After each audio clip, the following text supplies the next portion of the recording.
मेरा नाम प्रशांत रामेश्वर शर्मा है और मैं जर्नलिस्ट हूँ। 12 साल तक मैंने मीडिया में काम किया हुआ है, लेकिन मुझे राइट टू एजुकेशन यानी कि शिक्षा के अधिकार के लिए, बच्चों के भविष्य के लिए काम करना था। इसीलिए मैंने दिल्ली से 8 मार्च दोपहर 12:50 पर इंडिया गेट से साइकिल को उठाया है और अब मैं ऑल ओवर इंडिया के ट्रैवल के लिए निकला हुआ हूँ, जहाँ पर मैं जो भी सरकारी स्कूल्स हैं, जो भी ग्रामीण परिवेश के बच्चे हैं, वो कैसे बेहतर पढ़ाई कर सकें और उनकी जो भी कमी है, उसको लेकर हमारी सरकारें या जो संस्थाएँ हैं, वो ध्यान दें। तो मैंने ये यात्रा दिल्ली से शुरू की थी। दिल्ली के बाद मैं अलवर होते हुए जयपुर पहुँचा। जयपुर के बाद में सीकर, राजस्थान के सीकर ज़िले के बाद में फिर मैं चुरू से आपका बीकानेर, बीकानेर से जो है जैसलमेर, फलौदी, जोधपुर और अब मैं यहाँ पर बाड़मेर पहुँचा हुआ हूँ। तो मेरी मुहिम में मैं ग्रामीण इलाकों में बाड़मेर में भी मैंने कई बच्चों से बातचीत करी। तो मेरा यही कोशिश है कि हम पॉजिटिविटी के साथ जिस तरीके से हमारा भविष्य आगे बढ़ रहा है, तो हमें पढ़ाई पर भी ध्यान देना होगा, यानी राइट टू एजुकेशन बच्चों के लिए और राइट टू इन्फॉर्मेशन ग्रामीण लोगों के लिए। क्योंकि गाँव जितने ज़्यादा सशक्त बनेंगे, हमारा आपका राजस्थान सशक्त बनेगा, हम सभी लोगों का, और राजस्थान सशक्त बनेगा तो पूरे देश को विकास होगा, जो कि हमें बहुत ज़रूरी है आने वाले समय में, अगर हमें वर्ल्ड नंबर 1 पावर बनना है तो। देखिए, मैं राजस्थान के कई स्कूलों में गया, राजस्थान में विकास हुआ है। पहले तो मैं आपको बता दूं कि मैं अकेला इस यात्रा पर निकला हुआ हूं, लेकिन पूरे राजस्थान ने बाहें फैलाकर मेरा स्वागत किया। कई लोग मिलते हैं जो बहुत अच्छे तरीके से बात करते हैं। जो बच्चों के पेरेंट्स हैं, वो भी इस मुहिम में साथ देने के लिए तैयार हैं। वही बच्चों से कहते हैं कि पढ़ाई लिखाई करो। जैसे आपके राजस्थान का सीकर ज़िला है, पढ़ने लिखने में अच्छा है, लेकिन मैं तनोट बॉर्डर पर गया हुआ था और रामगढ़ से थोड़ा सा आगे जैसलमेर ज़िले में ही, तो वहाँ पे कई तरह की समस्याएं हैं। हालांकि बाड़मेर ज़िले में मैं गया तो बाड़मेर ज़िले में जो एजुकेशन है, वो धीरे धीरे अब आगे जा रही है। तो मेरी कोशिश यही है कि उसे हम और जल्दी सभी के सहयोग से, चाहे वो सरकार हो, सामाजिक संस्थाएं हों, हमारे आसपास के लोग हों, जैसे कि राजस्थान में जो भामाशाह होते हैं, वो काफ़ी दान पुण्य करते हैं स्कूलों के लिए, ये मुझे अच्छा लगा। तो मैं यही चाहता हूँ कि सब लोग मिल बांट के स्कूलों के लिए बेहतर काम करें। आगे मतलब भारत में किस जगह जाना है, कहाँ पर, कितने किलोमीटर? ये मैंने अभी तो 21,000 किलोमीटर का लक्ष्य रखा हुआ है। इससे ज़्यादा ही मुझे लग रहा है कि हो जाएगा, जिस तरीके से लोगों का प्यार मिल रहा है।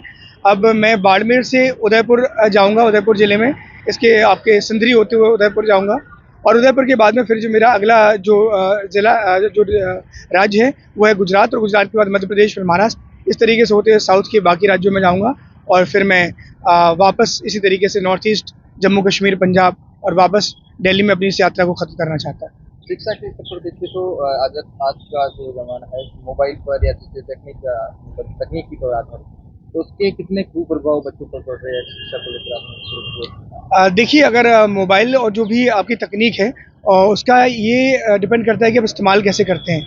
मोबाइल मेरी नज़र में बहुत अच्छा एक यंत्र है। आपको इजीली नॉलेज, आपको घर बैठे बैठे आपके हैंड जो है, आपको एक पॉकेट फ्रेंडली जो एक नॉलेज है, वो आपको मिल रही है। लेकिन हमें बच्चों की जो है देखरेख करनी चाहिए कि इसका वो मिसयूज़ ना कर लें। यानी कि हर चीज़ के मेरिट्स और डिमेरिट्स होते हैं, तो हमें इसके जो फ़ायदे हैं, उनको उठाते हुए आगे बढ़ना चाहिए। आज का शिक्षा का स्तर है, आपको मतलब यहाँ पर टूर में देखा होगा, तो कितना आगे बढ़ चुका है शिक्षा का स्तर? देखिए, आगे बढ़ा है, लेकिन फिर वही बात कि हम जो रटने वाली जो हमारी शिक्षा नीति है, हम उस पे ज़्यादा फोकस कर रहे हैं कि हमने रट के एग्ज़ाम दे लिया और हम एक तरीके से याद करके बच्चों को हम बच्चों को सिर्फ जॉब परसेंटेज के लिए और जॉब के लिए पढ़ने के लिए प्रोत्साहित कर रहे हैं। यानी जब बच्चा छोटा होता है तो हम उस पर प्रेशर डालते हैं कि आप 90% लाओ, 95% लाओ, और जब वो 12th पास कर लेता है तो हम उस पर प्रेशर डालते हैं कि आप पुलिस की नौकरी में, टीचर की नौकरी में, किसी भी तरीके से बस नौकरी में लग जाओ। हमें इस माइंडसेट से बाहर आना होगा। हमें जो स्किल्ड जो हमारे लेबर्स हैं, यानी जो स्किल्ड बच्चों में डेवलप करनी होगी। 5 उंगलियां हाथ की एक जैसी नहीं होती, सबकी अपनी अपनी क्षमता है। तो जैसा कि आपको पता है, कई अन्य देश हैं जो कि स्किल में काफ़ी अच्छा कर रहे हैं। तो हाँ, जैसे कि अब भारत आने वाले समय में मैन्युफैक्चरिंग हब बनेगा, तो हमें जो स्किल्स है बच्चों की, उस पर ध्यान देना चाहिए। अगर बच्चों के पास स्किल्स होगी तो वो खुद भी रोजगार को डेवलप कर पाएंगे और अपने आसपास के लोगों को रोजगार भी दे पाएंगे। बच्चों को शिक्षा के स्तर पर क्या मतलब सबसे अच्छा जो आप एडवाइस देना चाहोगे, इसके साथ उनके माता पिता है जो पेरेंट्स, उनको क्या? देखिए, सबसे पहले तो मेरी एडवाइस ये है कि पढ़ना बहुत ज़रूरी है। अगर एक बच्चा परिवार से पढ़ जाता है तो उसकी कई सारी पीढ़ियाँ ना सिर्फ एक सामाजिक स्तर पर, बल्कि एक आर्थिक स्तर पर भी एक अच्छा करती हैं। तो सबसे पहले जो बच्चे हैं वो स्कूल जाएँ। आज भी हमारा कई राज्यों में जो रेशो है वो कम है, कई ज़िलों में जो है वो रेशो कम है। तो हमें स्कूलों में सबसे पहले तो 100% बच्चों को स्कूल जाना अनिवार्य करना होगा, और उसके बाद जो हमारे बच्चे 9th से लेकर 12th में पढ़ते हैं, उन्हें हमें एक सही दिशा दिखानी होगी कि वो अपने आप को पहचानें, वो करना क्या चाहते हैं, और स्किल्स पर ज़रूरी ध्यान दें। आए दिन बच्चे हैं जो मानसिक प्रेशर के कारण सुसाइड कर रहे हैं, उनको लेकर क्या करें? वो मैंने आपको पहले बताया कि जो हमारा जो परसेंटेज का जो प्रेशर है और जो जॉब का प्रेशर है, उससे हमें बाहर निकलना होगा। हमें बच्चों में ऐसी क्षमता जगानी होगी मान लीजिए फॉर एग्जांपल कि कोई व्यक्ति अगर कार का मैकेनिक बनता है, बाइक का मैकेनिक बनता है या बिजली ठीक करने के लिए इलेक्ट्रिशियन बनता है, तो हमें बच्चे में इस तरीके से स्किल जगानी होगी कि आप अगर इलेक्ट्रिशियन भी बने तो बेस्ट इलेक्ट्रिशियन बने, मैकेनिक बनते हैं तो बेस्ट मैकेनिक बने। आपको पता है हर कोई इंजीनियर, हर कोई डॉक्टर या हर कोई IAS IPS नहीं बन सकता। समाज में सभी की भागीदारी है। आपके यहाँ जो ऑटो चलाते हैं उसकी भागीदारी है, बस चलाते हैं वो उसकी भागीदारी है, इलेक्ट्रिशियन की भागीदारी है, मैकेनिक की भागीदारी है।